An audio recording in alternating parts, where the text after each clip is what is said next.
კიდევ ერთხელ მოგესალმებით, მადლობა რომ გვისმენთ მთელ საქართველოში და გვიყურებთ პლატფორმებზე იმედიჯი, MyVideoG, ასევე მაგთის IP ტელევიზიით 53 არხზე და რადიო იმედის Facebook გვერდზე. გადაცემის ამ ნაწილში ვისაუბრებთ უძრავ ქონებაზე და მის რეალიზაციაზე. შემოგვიერთა ჩვენი სტუმარი უძრავი ქონების რეალიზაციის მართვის კომპანია GMC-ის დამფუძნებელი და დირექტორი ჯეირან მოწყობილი. მოგესალმებით ჯეირან, მადლობა გადაცემაში სტუმრობისთვის. მოგესალმებით, პირიქით, თქვენ მადლობა რომ მომიწვიეთ. როდესაც უძრავ ქონებაზე ვსაუბრობთ, შეგვიძლია ვთქვათ, რომ ინტერესი ამ თემის მიმართ წლიდან წლამდე მატულობს. საბოლოო ჯამში მე მგონი თითოეული ადამიანი მიხვდა, რომ ყველაზე სწორი და კარგი ინვესტიცია გრძელვადიანი პერსპექტივის თვალსაზრისით სწორედ უძრავი ქონებაა. მოდით გადავავლოთ თვალი კომპანიას, რომელსაც თქვენ წარმოადგენთ. გითხარით მისი საქმიანობის შესახებ, ასევე ავხსნათ ის სერვისები, რომელსაც ეს კომპანია სთავაზობს მომხმარებელს და ცირეოდენი ისტორიის შემდეგ უკვე გადმოვიდეთ რეალობაზეც, ამჟამად ისი კეთება გიწევთ. კი ბატონო, გეთანხმებით პირველ რიგში უძრავი ქონება საქართველოში ერთ-ერთ სტაბილურ შემოსავლის წყაროდ რჩება. რაც შეეხება ჩემს კომპანიას, უძრავ ქონებასთან კავშირი დაახლოებით 2018 წლიდან დაიწყო. კონკრეტულად 2019 წლიდან უკვე მე და ჩემმა რამდენიმე მეგობარმა გაყიდვების აუთსორს კომპანია შევქმნით. ეს იყო აჭარაში და 2019 წლიდან 2023 წლამდე დაახლოებით 13-ზე მეტი სხვადასხვა პროექტი ვმართეთ ბათუმში, გონიოში, ჩაქვში. ეს იყო როგორც საცხოვრებელი ტიპის პროექტები, ასევე საინვესტიციო პროექტები. რაც შეეხება დღეს უკვე ბოლო 2 წელია, რაც თბილისში მოღვაწეობ და აქაც რამდენიმე დეველოპერთან გვაქვს ურთიერთობა და აქტიურად ასევე ვართ რუსთავის ბაზარზეც წარმოდგენილი, უკვე მეორე პროექტია რუსთავში, რასაც ახლა დავიწყებთ ახლა პერიოდში. მოდით ავხსნათ უფრო დეტალურად ჩვენი მაყურებლისთვის, ამ მსმენელისთვის, რომ გასაგები იყოს, რა ტიპის საქმიანობას წევს კომპანია. რა არის ეს, რა სერვისებია, ჩვენ ეთერს მიღმა ვისაუბრეთ ამაზე და მე მრჩება შთაბეჭდილება, რომ თქვენ ხართ ერთგვარი შუამავალი რგოლი დეველოპერსა და უშუალოდ კონკრეტულ თქვათ ადამიანს შორის, მოქალაქეს შორის, მყიდველს შორის, რომელმაც უნდა განახორციელოს ინვესტიცია. ჩვენ კი ვამბობთ, რომ შუალედური რგოლია და დაკავშირებულია ორივე მხარესთან, მაგრამ საბოლოო ჯამში რო ხვდებით, მეგონი ზუსტად ეს ის რგოლია, რომელსაც ყველაზე მეტი შეკითხვები აქვს ხოლმე, როგორც წესი და ყველაზე პასუხისმგებლობა. ნამდვილად, დავით. ჩვენ შემთხვევაში თანამშრომლობთ დეველოპერებთან, რომლებსაც სჭირდებათ გაყიდვების გუნდი, თავისი მარკეტინგული მომსახურებით.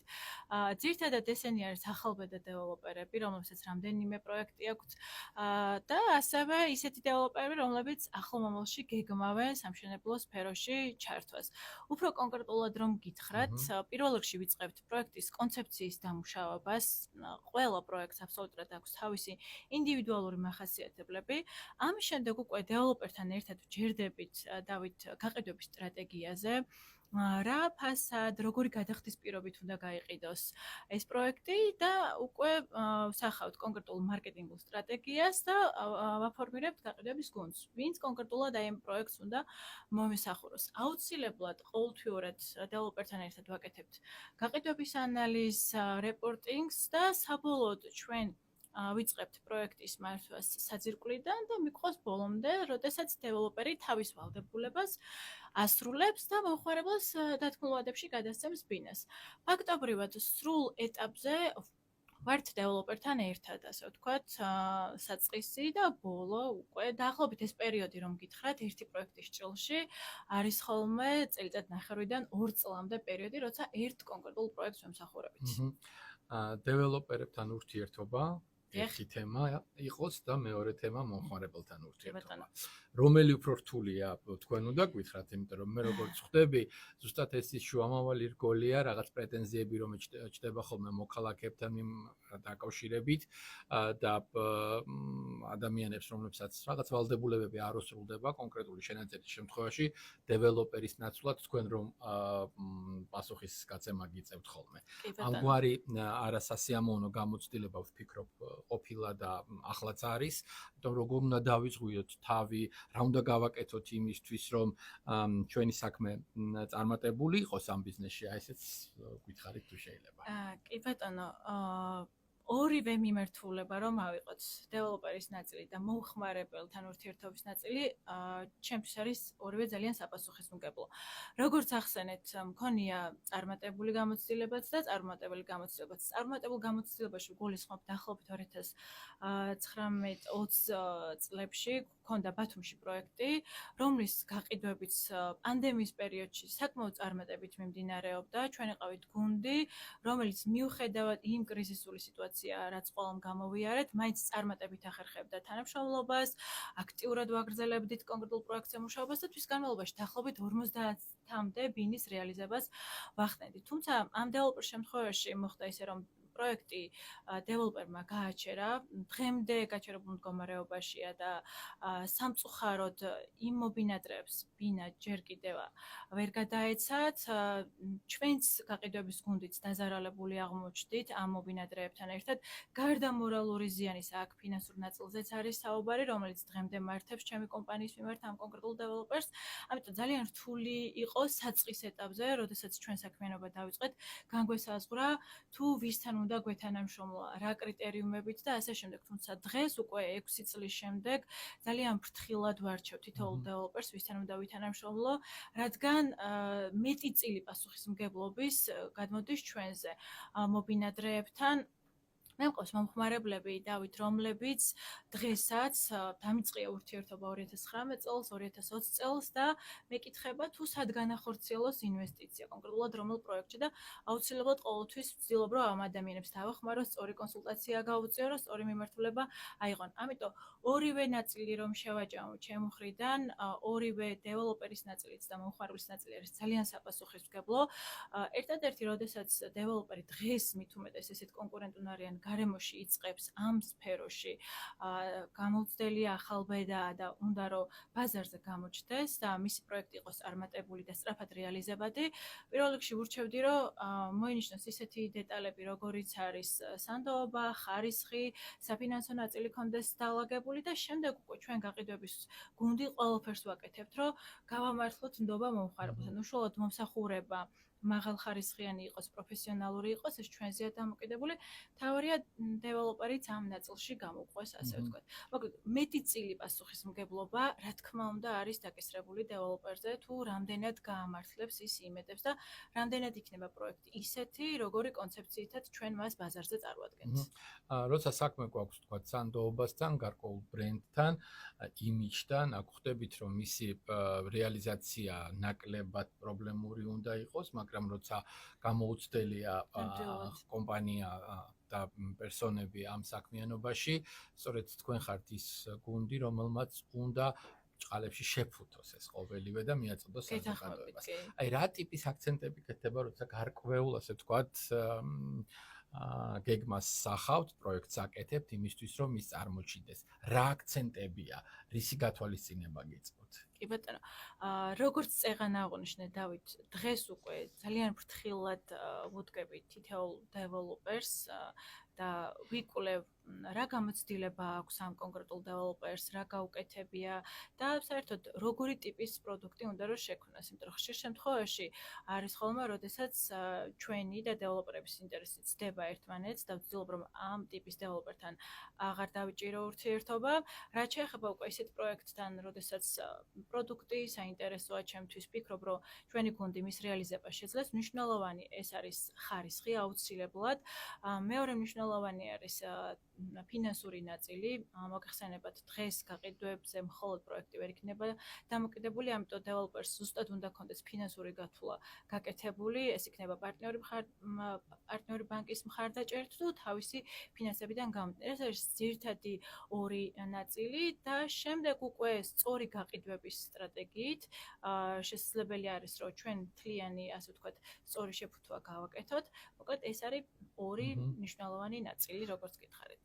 თქვენ ახსენეთ ტერმინის სწორი გაყიდვები, მოდით რა ავხსნათ, რას გულისხმობთ უშუალოდ ამ ტერმინში. ბევრი დეველოპერი არის, როგორც ბათუმში, თბილისში სხვათა შორის, რომლებმაც დაიწყეს პროექტი, ჰქონდათ გაყიდვების იმედი, თუმცა არასწორი გაყიდვების სტრატეგიიდან გამომდინარე დაასრულეს და უჭირთ უკვე დასრულებული პროექტის გაყიდვა. თუ დეველოპერს არ ექნება სწორი გაყიდვების სტრატეგია თავიდანვე დალაგებული, რა თქმა უნდა, მას გაუჭირდება დღევანდელ კონკურენტუნარიან გარემოში სწორად წარმართოს მისი გაყიდვების პროცესი. ამიტომ მნიშვნელოვანი არის დეველოპერმა გაითვალისწინოს გაყიდვების გუნდის მოსაზრება და შესაბამისად უკვე მას ბევრად გაუმარტივდება მისი პროდუქტის სწრაფად რეალიზება. ჯეირან, მოდით ახლა ჩაგვახედეთ შიდა სამზარეულოში და აგვიხსენით, რა ეტაპზე სჯობს ინვესტიციის განხორციელება, კონკრეტული სარეკლამო კამპანიები, რომელსაც გვთავაზობენ, ესა თუ ის კომპანია რას გულისხმობს, დაგვანახეთ ეს შიგნიდან და დაახლოებით რა კრიტერიუმები უნდა იყოს ჩვენთვის ადამიანებისთვის პოტენციური ვთქვათ მყიდველებისთვის გასათვალისწინებელი, როცა ამა თუ იმ დეველოპერს ვეხებით. კი ბატონო, ძალიან კარგი კითხვაა და ვფიქრობ, რომ მსმენელსაც დაინტერესებს ამაზე პასუხი. ხშირად ჩვენც გვისვამს მსგავს კითხვას და პირველ რიგში მნიშვნელოვანი არის მომხმარებელმა ზუსტად განსაზღვროს რა მიზნობრიობით ყიდულობს დავით უძრავ ქონებას. ეს არის საცხოვრებელი, ეს არის საინვესტიციო მიმართულება. ამის შემდეგ ცალსახად ყველაზე კარგი პერიოდი, როდესაც უძრავ ქონება უნდა შევიცინოთ, ეს არის საწყის ეტაპზე, როცა მშენებლობა იწყება, რადგან ფასიც შედარებით იაფია, უფრო კარგი გადახდის პირობებიც გვაქვს ამ დროისთვის, გრძელვადიანი შიდა 0%-იანი განვადების შეთავაზება შეგვიძლია მომხმარებლისთვის. თუმცა მე რეკომენდაციის სახით ვეტყოდი ჩვენს მსმენელს და მომხმარებლებს, რომ აუცილებლად მიექცენ ყურადღება, ვინ აშენებს იმ კონკრეტულ პროექტს, რა გამოცდილება აქვს და ასევე რამდენად არის ნდობა უნდა გააჩინოს. რა თქმა უნდა, ნდობაც და ასევე რამდენად დასრულდება ესე თუ ის პროექტი, ანუ ფინანსური ნაწილი რამდენად აქვს დეველოპერს დალაგებული. და ასევე იურიდიული ნაწილიც, როგორ ხდება ხელშეკრულების გაფორმება, საჯარო რეესტრში რეგისტრირდება, ნოტარიულად ხდება მისი დამოწმება, თუ უბრალოდ შიდა ხელშეკრულებით უნდა გაფორმდეს წინარე ნასყიდობა. მოკლედ, ყველაზე კარგი პერიოდი უძრავი ქონება რომ შევიცინოთ, ეს არის საწყისი ეტაპი, თუმცა აუცილებლად ეს რამდენიმე კრიტერიუმი რაც ჩამოვთვალე, ვურჩევდი რომ მიაქციონ ამას ყურადღება. აი დარჩენილია 5 ბინა თუ 6 თუ 10 და განსაკუთრებული ფასი მუშაობს, ეს რა სარეკლამო ტრიუკია რო გითხრათ. ეს არის ის ტრიუკი, როდესაც უკვე აი ბოლო ერთი სული გაქვს, როდის დაამთავრე პროექტს. ერთი სულიც გვაქვს და თან უკვე აი ბოლო ნაწილია, სადღაც 5 ბინა არის, 6 ბინა არის და აი ესეთი ბინებია, რომლის გაყიდვაც მარტივი არ არის. და რა თქმა უნდა, ვცდილობთ, რომ წავახალისოთ მომხმარებლის უფრო მეტი ინტერესი მივცეთ და აქედან გამომდინარე მსგავს შეთავაზებებს ვიყენებთ ჩვენც. კარგით, მარტივი როგორი ბინების გაყიდვა ესეც გითხარით. მარტივი დღეს არის თბილისის შემთხვევაში რომ ავიღოთ დაახლოებით 50 კვადრატულ მეტრამდე, შიდა 0%-იანი განვადებით, ლოკაციურადაც უფრო საფრთხოლოს ტერიტორია, დიღომი და ასე შემდეგ. რაც შეეხება აჭარას, უფრო საინვესტიციო ქალაქი არის ბათუმი, გონიო, ჩაქვის ნაწილი და დაახლოებით სტუდიოს ტიპის აპარტამენტები, როგორც არის 30 კვადრატულ მეტრამდე. კი ბატონო, ამ 50 კვადრატში შედის ალბათ ერთი საძინებელი და სტუდიო, ხო? კი, ერთი სრული საძინებელი. აი, ეს არის ძალიან მნიშვნელოვანი, როდესაც ვთქვათ, ვაკეთებთ ხოლმე არჩევანს. ეს აივანი უნდა ღირდეს თუ არა იგივე კვადრატულობა, ფასი, რაც ბინა არის ამ შემთხვევაში შიდა კვადრატულობას კვადრატს გულისხმობ, მეტრ კვადრატს და აქ როგორ მოდის თქვათ მომხმარებლის გემოვნება და გადაწყვეტილება, მათ ურჩევნიათ კონდეთ დიდი ღია სივრცე, თქვათ აივნის ვერანდის სახით, თუ მაინც აქცენტი კეთდება დავით ბინაზე შიდა კვადრატულობას. ხშირად აქვს ხოლმე დავით ჩვენს მომხმარებელსაც მსგავსი კითხვა, რატომ უნდა ვიხდიდე აივანში იგივე საფასურს, რასაც ვიხდი უშუალოდ საცხოვრებელ ფარში. თუმცა დეველოპერს იგივე უჯდება ის აივნის მოპირკეთებაც, ჩვენ ხშირ შემთხვევაში სრულად მოპირკეთებულ აივანს ვაბარებთ მომხმარებელს და არა უბრალოდ ასე ვთქვათ ბეტონით დასხმულს. აქედან გამომდინარე ფასი ერთი და იგივე არის. რაც შეეხება მომხმარებლის გადაწყვეტილებას, რომელი ურჩევნია უფრო მცირე ზომის თუ შედარებით ტერასული ტიპის, აქაც დამოკიდებული არის მომხმარებლის მიზნობრიობაზე, რისთვის ყიდულობს კონკრეტულ უძრავ ქონებას და ასევე მნიშვნელოვანი არის მას როგორი გემოვნება აქვს. არის მომხმარებელი და ყოლია პრაქტიკაში, რომელსაც პირიქით უყვარს 25 კვადრატულიანი, 50 კვადრატულიანი ტერასული ტიპის აივნები და პირიქით მომხმარებელი, რომელიც ცდილობს, რომ რაც შეიძლება ნაკლები თანხა გადაიხოდოს აივანში და უფრო დიდი საცხოვრებელი ფართი ქონდეს. კი ბატონო, გუნდზე ბევრი ვისაუბრეთ და უნდა გითხრათ რა უნდა გაკეთდეს იმისთვის, რომ საუკეთესო გუნდი შემოიკრიბო, ადამიანები ირგვლივ და როგორ უნდა მოიპოვო, ასე ვთქვათ, ამ გუნდმა მომხმარებელში ნდობა. ძალიან რთული კითხვაა, რომელზეც მე წლებია ვმუშაობ და დარწმუნებული ვარ კიდე მრავალი წელი დამჭირდება, რომ ამ საკითხზე გავაგრძელო აქტიური მუშაობა.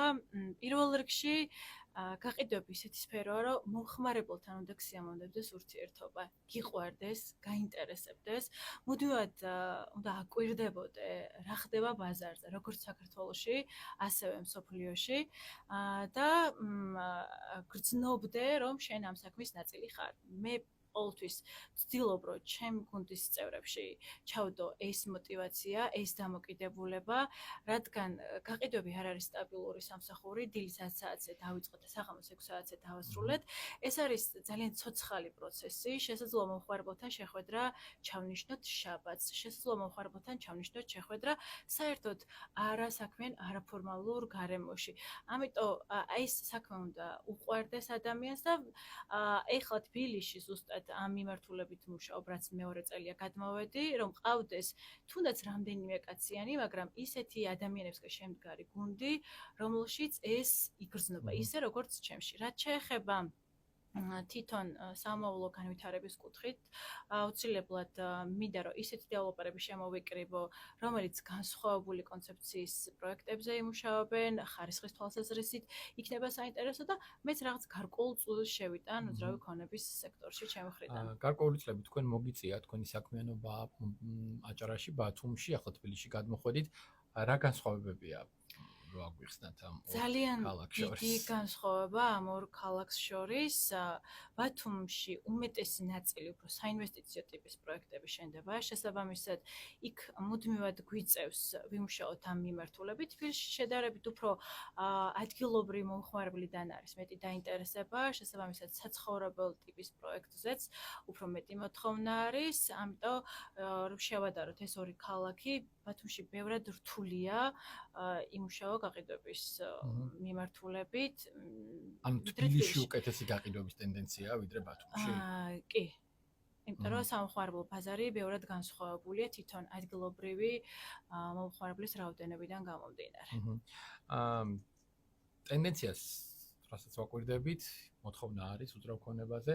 სამომავლო, ვთქვათ, პერსპექტივა როგორ შეგიძლია დაგვანახოთ, როგორც საქმეში ჩართულმა პირმა და მხარემ გაიზრდება ეს მოთხოვნა, შეიძლება შეიცვალოს თუნდაც ფასები, ვთქვათ, რომელიმე კონკრეტული უბნის პოპულარობა შეიძლება გაიზარდოს და რის ხარჯზე ხდება ეს ყველაფერი?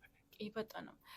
ბოლო პერიოდში დავით აქტიურად ისმებოდა კითხვები უძრავი ქონების ფასის კლებასთან დაკავშირებით, თუმცა კვლევებიც ადასტურებს, რომ უძრავი ქონებაზე ფასი ამ ეტაპისთვის არ შემცირდება, პირიქით შენერჩუნდება და სამომავლოდ შესაძლოა კიდეც გაიზარდოს. გამომდინარე იქიდან, რომ სულ უფრო და უფრო მცირდება თბილისში, ასევე აჭარაშიც კონკრეტული ტერიტორიები სამშენებლო მიმართულებით, ამიტომ ამ მიმართულებით რომ რაღაცა მკვეთრი ცვლილება მოხდეს, მე როგორც ვაკვირდები, არ მგონია რომ ეს ყველაფერი განხორციელდეს.